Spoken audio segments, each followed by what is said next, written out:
Узбеки высказали свое мнение про таджиков. Досмотрите это видео до конца, и вы узнаете, за что узбеки жалуются на таджиков. Подписывайтесь на наше обновление, чтобы всегда оставаться в курсе событий.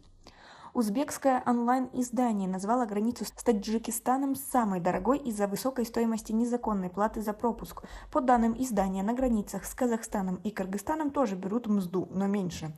Узбекское онлайн-издание сообщило о новых фактах вымогательства на границах с соседним с Узбекистаном странами. По свидетельству корреспондента издания, который посетил пограничные пункты с Казахстаном, Кыргызстаном и Таджикистаном, самая большая ставка наблюдается на пункте Ойбек, Узбекистан, и Фотехобод, Таджикистан. Граждане Узбекистана, пытавшиеся перейти в Таджикистан, рассказали, что их заставляли ждать до 3 часов в нейтральной зоне и потребовали по 120-200 самани с каждого, пишет издание.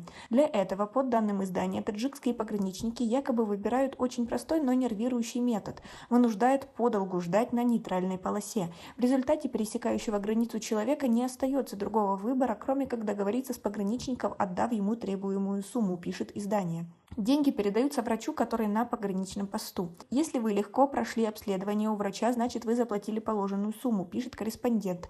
Теперь ни таджикский пограничник, ни таможенник не обратят на вас внимания. По информации этого издания, за пересечение границы берут и на границах Кыргызстана и Казахстана. На контрольно-пропускном пункте Достик в Кыргызстане разрешение на пересечение границы начинается с 50 тысяч узбекских сумов. Это почти 53 самани. Здесь тоже прибегают к услугам врача, чтобы собрать долю, а на КПП Джибек-Желука Казахстана ставка пограничников составляет 175 тенге, это более 4 самани. Однако, как пишут комментаторы информации в соцсетях, на казахской границе берут не такую мизерную сумму, а в несколько раз больше. Между тем, как сообщают таджикские пользователи, на границе таджикские пограничники обирают не только гостей из Узбекистана, но и своих соотечественников. Как вы относитесь к такой ситуации? Свои ответы напишите нам, пожалуйста, в комментарии. По словам граждан Таджикистана, которые побывали в Узбекистане, ставка на границе снизилась до 100-200 самани. Ведь летом брали от 500 до 1000 самани, говорят они. Напомним, что в августе были уволены начальник контрольно-пропускного пункта Фотехобод Ойбек и 2 его заместителей. Но меры, как выявились, не очень помогли, и поборы продолжаются. Ситуация с пропуском наших граждан в Узбекистан наземным путем остается непонятным.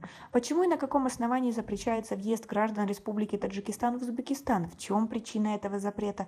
Обсуждается ли вопрос полного открытия границ между двумя странами? Кто принимает это решение? И главный, но скорее риторический вопрос. Почему бы официально и полностью не открыть границу с Узбекистаном, когда есть острая необходимость в этом?